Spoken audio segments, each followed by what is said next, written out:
5 centuries before the birth of Jesus, a man received a message that would reshape human history. He was not a king. He was not a priest.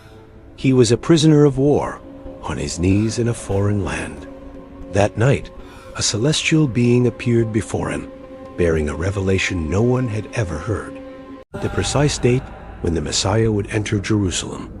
A count of 483 years, marked day by day, with no margin for error.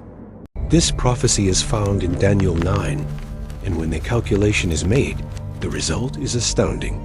The year was 605 BC. Jerusalem, the city, where God chose to dwell, was under siege. Outside its walls camped the armies of Nebuchadnezzar, king of Babylon. Solomon's temple, the most sacred structure on earth, still stood, but its days were numbered. Among the first captives taken was a young man from Judean nobility. His Hebrew name meant, "God is my judge." We know him as Daniel. Torn from his land, his family, and all he knew, Daniel was brought to Babylon, the center of the ancient world's greatest empire, a place of towering ziggurats, hanging gardens, and stone idols, where the God of Israel was unknown. Yet in that foreign land, Daniel did something that would define his life. He refused to forget. While others yielded to the pressures of exile, Daniel held to his faith. He would not eat from the king's table. He would not bow to Babylonian idols. Even when thrown into a den of lions, his trust did not waver. But something weighed on him more than any threat of death. Before the exile began, the prophet Jeremiah had left a promise one Daniel knew by heart. In Jeremiah 29-10, God declared, "When 70 years are completed for Babylon, I will visit you and fulfill my good word to bring you back to this place." 70 years of captivity, that was the decree. Now, decades later, Daniel was an old man. He had survived Nebuchadnezzar. He had seen Babylon fall to the Persians. Cyrus now reigned, and Daniel's own reckoning told him the 70 years were almost over. One question burned inside him. Did God still remember Jerusalem? The temple had been destroyed in 586 BC. The walls were torn down, the people scattered. For nearly 70 years, the holy city lay in ruins, a heap of rubble where the songs of the Levites once echoed. Daniel unrolled Jeremiah's scroll again. He read the words once more. And then he did something that would alter not only his own destiny, but the course of prophetic history. He knelt. He put on sackcloth. He covered himself in ashes. And he prayed. This was no routine prayer. It was the cry of a broken soul. Daniel confessed Israel's sins, their idolatry, their disobedience, their rejection of God's prophets. He did not separate himself from his people. He said, "We have sinned." And in the middle of that prayer, something happened, something Daniel did not expect, something no prophet before him had experienced in quite the same way. A presence entered the room. The air changed. A voice spoke his name. Daniel was still on his knees, his words hanging in the quiet chamber. His prayer was intense, heavy with decades of waiting and sorrow. Then, mid-sentence, he was interrupted. Daniel 9:21 records the moment. "While I was speaking in prayer, the man Gabriel, whom I had seen in the vision at the beginning, being caused to fly swiftly, touched me about the time of the evening offering." Gabriel. This was not their first meeting. Years earlier, Gabriel had appeared to explain a vision of a ram and a goat symbols of the Medo-Persian and Greek empires. That vision was so overwhelming Daniel had fainted and lay sick for days. But this time was different.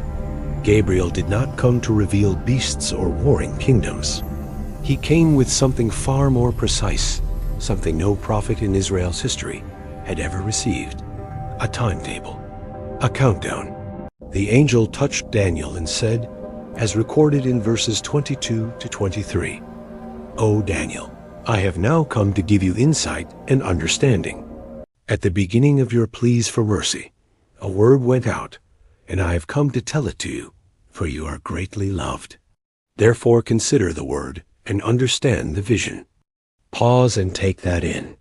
Daniel had barely started praying, and heaven's answer was already on its way. Gabriel said, "At the beginning of your supplications, the command was issued." God did not wait for him to finish. The moment Daniel's knee touched the ground, the answer was dispatched.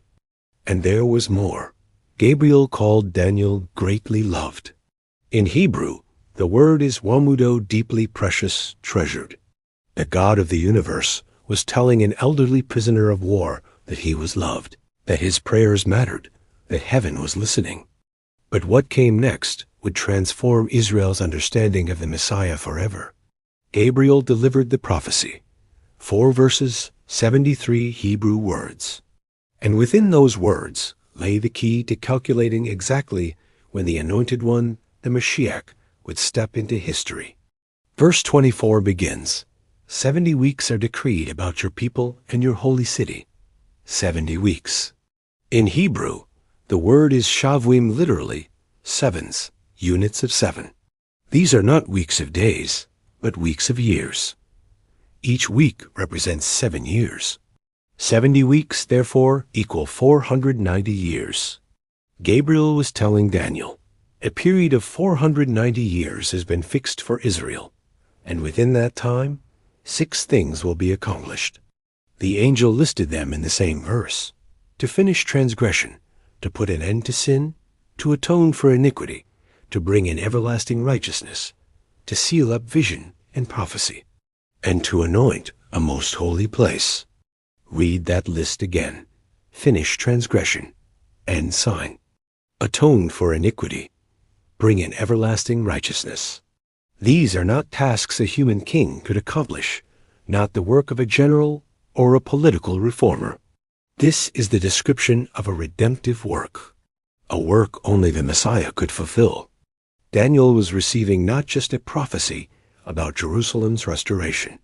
He was being given the calendar of redemption, the divine roadmap for humanity's salvation. And Gabriel was not finished. In the verses that follow, he gave Daniel something even more specific, the starting point of the countdown, the exact moment the heavenly clock would begin to tick. And when that countdown ended, the world would never be the same. Gabriel had given the number, 490 years. But a countdown without a starting point is just a number floating in space. For the prophecy to have meaning, Daniel needed to know when the clock would start. And Gabriel was precise. In Daniel 9:25, the angel declared, "Know therefore and understand that from the going out of the word to restore and build Jerusalem, to the coming of an anointed one, a prince, there shall be 7 weeks and 62 weeks." The command to restore and build Jerusalem, that was the trigger. The moment an official decree was issued to rebuild the holy city, the countdown would begin. But here we meet one of the most debated questions in biblical chronology. Because there wasn't just one decree, there were 4. And choosing the right one determines the entire calculation. The first decree came from Cyrus, king of Persia. In 538 BC, after conquering Babylon, Cyrus issued an edict allowing the Jews to return. Ezra 1:2-3 records his words, "The Lord, the God of heaven, has given me all the kingdoms of the earth, and he has charged me to build him a house at Jerusalem." But note carefully, Cyrus's decree concerned the temple, not the city. And Gabriel's prophecy specifically referred to restoring and building Jerusalem, its walls, its streets, its urban life. The second decree came from Darius in 520 BC, reaffirming Cyrus's permission to rebuild the temple. Again, the focus was the sanctuary, not the city. The third decree came from Artaxerxes in 458 BC, sending Ezra to Jerusalem with authority to establish the law and reorganize worship. This decree, in Ezra 7, granted broad religious and judicial powers. Some scholars see this as the prophetic starting point. But there was a fourth decree, and this one was the most specific of all. In 445 BC, Artaxerxes issued a direct order to his cupbearer Nehemiah to go to Jerusalem and rebuild its walls. Nehemiah 2-5-8 records Nehemiah's request. If it pleases the king, send me to Judah, to the city of my father's graves, that I may rebuild it. Rebuild the city, not just the temple. Artaxerxes granted the request. He gave Nehemiah official letters, timber from the royal forest, and a military escort. The decree was issued in the month of Nisan, the first month of the Jewish calendar, in the 20th year of Artaxerxes' reign. Historians can date this with remarkable precision. The 20th year of Artaxerxes I corresponds to 445 BC. More specifically, the month of Nisan that year falls in March-April of 445 BC. This is the starting point. The heavenly clock began to tick. But Gabriel divided the 490 years into 3 segments. First, 7 weeks, 49 years, during which Jerusalem would be rebuilt in troubled times, exactly as verse 25 states. And indeed, Nehemiah faced fierce opposition. His workers built with one hand and held a weapon in the other. Then, 62 weeks, 434 years, until the coming of an anointed one, a prince. Add the numbers. 7 weeks plus 62 weeks equals 69 weeks. 49 years plus 434 years equals 483 years. 483 years from Artaxerxes' decree to the Messiah, the Prince. Now, the mathematics becomes extraordinary. And here we must understand a key detail about how time was measured in prophecy. The prophetic calendar in Scripture uses years of 360 days, often called prophetic years. This pattern appears in Daniel and Revelation, where 42 months equals 1,260 days. 483 prophetic years times 360 days equals 173,880 days. Convert that total into our solar calendar of 365.25 days, and you get roughly 476 solar years. Starting in Nisan of 445 BC and moving forward 476 years, brings us to a specific day in the spring of AD 32. A day every Jew in Jerusalem would remember forever. A day when a man riding on a donkey entered the city gates while crowds shouted, "Hosanna to the Son of David." It was spring in Jerusalem. The month of Nisan had arrived, and with it, pilgrims from across the known world. Passover was near the feast commemorating deliverance from Egypt. The blood of the lamb on the doorposts, the night death passed over. The streets were crowded. The air smelled of spices, sacrificial animals, and the tension of an occupied city. Roman soldiers patrolled the walls. Governor Pontius Pilate had come from Caesarea with extra troops, as he did every feast season when Jewish nationalism ran high. But that year, something was different. A rumor moved through the narrow streets. A man from Galilee was coming, a teacher who healed the blind, raised the dead, and spoke with an authority that made the scribes tremble. Some said he was a prophet. Others whispered something greater. Could he be the Messiah? Jesus of Nazareth had spent 3 years traveling through Israel's villages. He had fed 5,000 with 5 loaves. He had walked on the Sea of Galilee. He had called Lazarus from the tomb after 4 days. And now, deliberately and strategically, he was ascending to Jerusalem. Luke 19:35-38 describes what happened. They brought the colt to Jesus, and throwing their cloaks on the colt, they set Jesus on it. And as he rode along, they spread their cloaks on the road. As he was drawing near, the whole multitude of his disciples began to rejoice and praise God with a loud voice for all the mighty works they had seen, saying, "Blessed is the King who comes in the name of the Lord. Peace in heaven and glory in the highest." The crowd was quoting Psalm 118, a Messianic psalm every Jew knew. They were making a public proclamation. Jesus was the Anointed One, the Mashiach, the promised Prince. And this was no coincidence. Jesus had chosen that day, that exact moment. He knew what he was doing. Throughout his ministry, Jesus had avoided public declarations about his identity.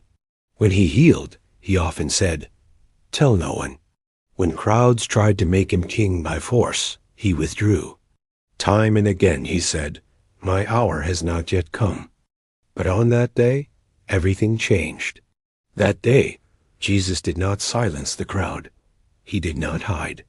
When the Pharisees, outraged, demanded he rebuke his followers, Jesus answered in Luke 19:40, "I tell you, if these were silent, the very stones would cry out."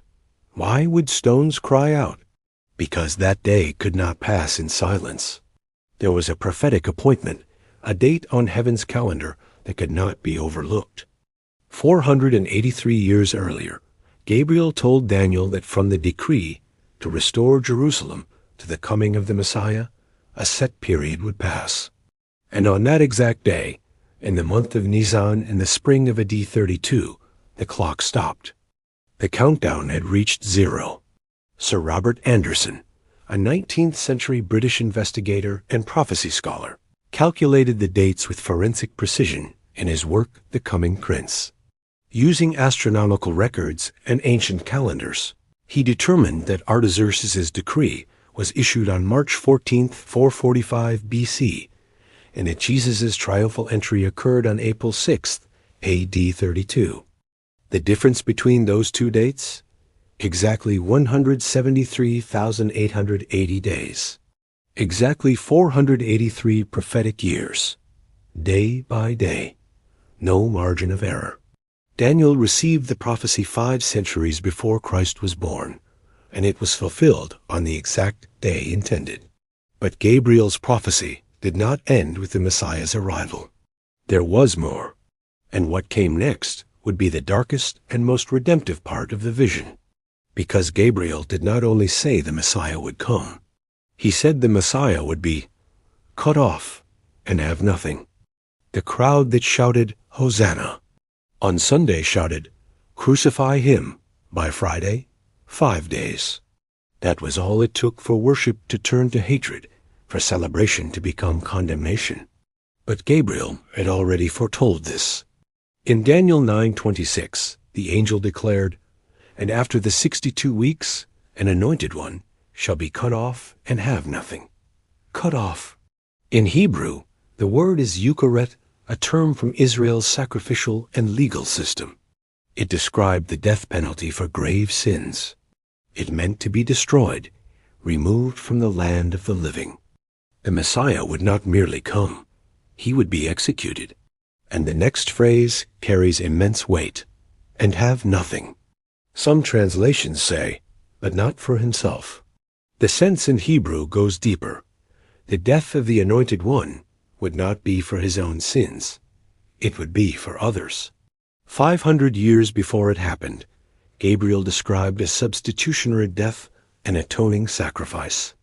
The prophet Isaiah, writing around the same time, used similar language in Isaiah 53, 4-5. "Surely he has borne our griefs and carried our sorrows. But he was pierced for our transgressions. He was crushed for our iniquities. Upon him was the chastisement that brought us peace, and with his wounds we are healed." The convergence is striking.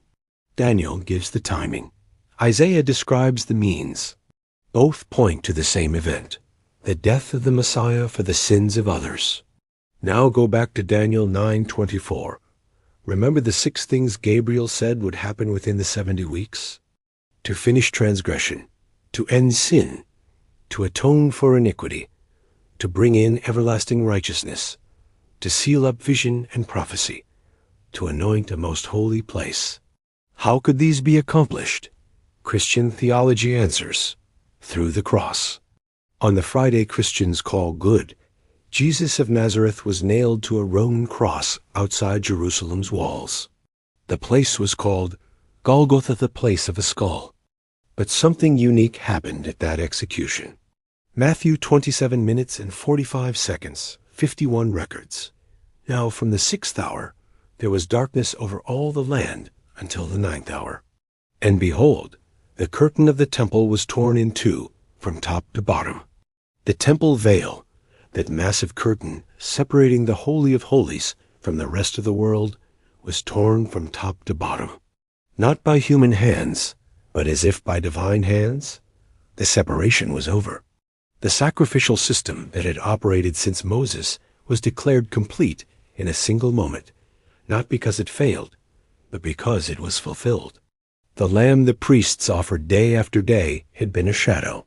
The true lamb had come, and he had been slain. Hebrews 9:11-12 explains, "But when Christ appeared as a high priest, he entered once for all into the holy places, not by means of the blood of goats and calves, but by means of his own blood, thus securing an eternal redemption." Eternal redemption. Not a temporary covering, but a complete atonement. A finished transaction. To finish transgression, to end sin, to atone for iniquity. Gabriel said these would happen within the 70 weeks. And at the cross, they did. But the prophecy was still not complete. Gabriel mentioned something else in verse 26, something that would come after the Messiah was cut off, something that would turn Jerusalem to ashes and change Jewish history forever. "And the people of the prince who is to come shall destroy the city and the sanctuary." The temple Herod rebuilt with gleaming marble and gold had an expiration date, and that date was approaching. 40 years after the crucifixion, Jerusalem was in flames. The year was AD 70. The Roman general Titus, son of Emperor Vespasian, surrounded the city with 4 legions some. 60,000 soldiers camped around the very walls Nehemiah had rebuilt centuries before. The Jewish revolt against Rome began in AD 66. For 4 years, Jews resisted the might of empire. But now the final siege had come. Titus built a wall around the city. No one entered. No one left. Famine came, then madness. The Jewish historian Josephus was there. He recorded horrors beyond comprehension. Mothers eating their own children, men killing over handfuls of grain, bodies rotting in the streets. Then, on the 9th day of the month of Avadate, forever marked by tragedy, the Romans broke into the temple. Josephus writes that Titus ordered the sanctuary preserved as a trophy. But in the chaos, a soldier threw a torch through a golden window. The flames spread. Within hours, the most sacred building in the ancient world was a furnace. The gold inside melted and seeped between the stones. After the fire died, Roman soldiers took the temple apart, stone by stone, to retrieve the precious metal that had flowed into the cracks, stone by stone. Remember what Jesus told his disciples in Matthew 24:2? "You see all these? Do you not? Truly I say to you, there will not be left here one stone upon another that will not be thrown down." The disciples were stunned. Herod's temple was a wonder of the ancient world. Its stones were colossal. How could they be thrown down?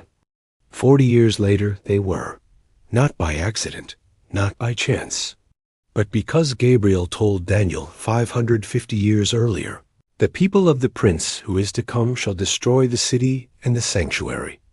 Who were the people?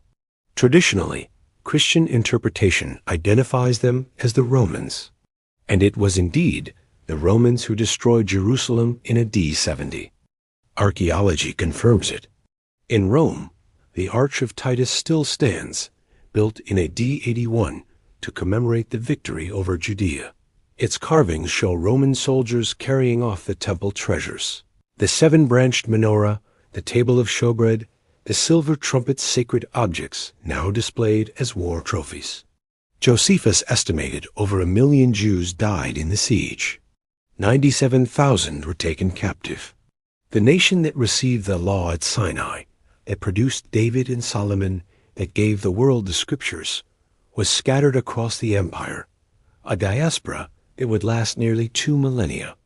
All of this was contained in Gabriel's words to Daniel, "And its end shall come with a flood, and to the end there shall be war. Desolations are decreed." Desolations decreed. Not an accident of history, but a foretold judgment. The destruction of AD 70 closed an era. Without a temple, there was no altar. Without an altar, no Levitical sacrifice. Without sacrifice, no atonement under the old system. For Christians, this was consistent. Christ's sacrifice had already replaced the old way. The temple's destruction was the physical confirmation of what happened spiritually when the veil tore. But for Jews who did not accept Jesus as Messiah, the loss created a religious crisis without precedent. How to worship without the temple? How to atone without sacrifice? Judaism had to be reshaped, giving rise to the rabbinic tradition we know today. Yet one question remained. Gabriel spoke of 70 weeks, 490 years. But the countdown to the Messiah covered only 69 weeks, 483 years. 1 week was missing. 7 years still remained on the prophetic clock. What happened to Daniel's 70th week? 69 weeks were fulfilled with mathematical precision. Artaxerxes' decree, Jerusalem's rebuilding, the 483 years, the triumphal entry, the Messiah cut off, the temple destroyed, all as Gabriel foretold. But the prophecy spoke of 70 weeks. If 69 have passed, where is the 70th? What happened to the final 7 years? This is among the most debated questions in Christian theology, and the answer shapes one's entire view of the last days. Before exploring interpretations, we must see what Gabriel said about this final week.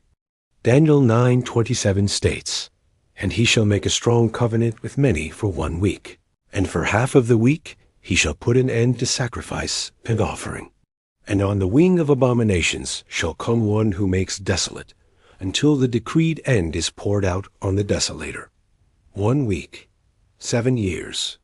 In the middle of that week, something causes sacrifice to cease. Something involving an abomination and a desolator. Who confirms this covenant? Who is the he in the verse? Here, interpretations diverge. Historicists, including reformers, like Calvin and Luther, argue the 70th week followed immediately after the 69th, with no gap. In this view, the he is Christ himself. Jesus confirmed the new covenant promised in Jeremiah 31. His public ministry lasted about 3.5 years, half of the week, and his death made the sacrificial system obsolete. The remaining 3.5 years correspond to the early apostolic mission to Israel, concluding around AD 34, with Stephen's stoning and the church's scattering. This view was dominant for centuries. Dispensationalism, popularized in the 19th century, proposes something different. The 70th week has not yet occurred. There is a prophetic pause already over 2,000 years long between the 69th and 70th weeks. Why? Because Israel rejected her Messiah, the prophetic clock stopped. God turned to the church, a mystery not revealed in the Old Testament. When the church age ends, the clock will restart. The 70th week is the future 7-year tribulation described in Revelation. Here, the he of verse 27 is the Antichrist, who will make a covenant with Israel, break it midway, set up an abomination in a rebuilt temple, and unleash great persecution. Preterism, another school, sees the entire 70 weeks fulfilled in the 1st century. The covenant confirmed is God's final offer of grace to Israel before AD 70. The abomination is the Roman desecration of the temple. The desolator is Rome or rebellious Jerusalem itself.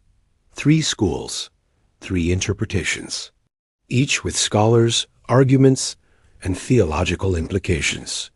Yet regardless of which view one holds, one fact stands undeniable. The first 69 weeks were fulfilled with documentary precision. Gabriel gave Israel a timetable to recognize her Messiah, and the events of AD 32 aligned exactly with what was foretold. If 69 weeks were fulfilled literally, that sets a precedent for how we should understand the one that remains. And there is more evidence buried for nearly 2,000 years until a Bedouin shepherd stumbled upon caves near the Dead Sea. The Dead Sea Scrolls, Babylonian records, Roman histories. They converge on the same conclusion. The prophecy of the 70 weeks is ancient, authentic, and produced a verifiable messianic expectation in the first century. Jews were expecting the Messiah at the very time Daniel said he would come, and he came. 483 years counted to the day. No other religion on earth holds a dated, historically verifiable prophecy like this. No other sacred text offers a timetable testable against archaeological and astronomical records. Only the Bible. Only Daniel 9. Gabriel delivered the message. Heaven started the countdown. And in the spring of AD 32, when Jesus of Nazareth rode into Jerusalem on a donkey, the heavenly clock stopped at precisely the intended moment. The question is no longer whether the prophecy was fulfilled. The question is what you do with that fact. If God was precise enough to foretell the Messiah's coming 500 years in advance, day by day, without error, then every other promise in Scripture deserves the same attention. Every warning, every hope, every word about what is still to come. Daniel prayed about 70 years of captivity. God answered with a revelation spanning 490 years and beyond. Sometimes, when we seek God with a sincere heart, He gives us far more than we asked for. And so I leave you with a question. If the first 69 weeks were fulfilled with exactness, what does that tell us about how we should understand the 70th week and all that Scripture